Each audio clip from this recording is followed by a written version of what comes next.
How to add a film grain in DaVinci Resolve. First of all, open your project in DaVinci Resolve, select a video from the timeline, and then navigate to the Color tab. Now we are going to add the film grain effect using the OpenFX panel. Next, look at the OpenFX panel on the right side of your screen.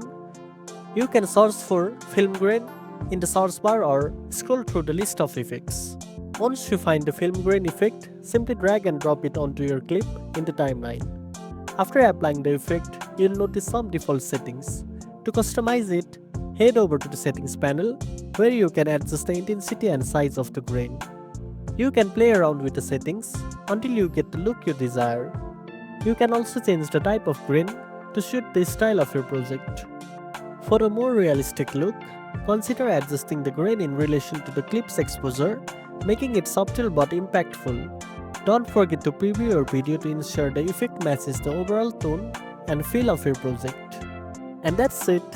Now you know how to add film grain in DaVinci Resolve.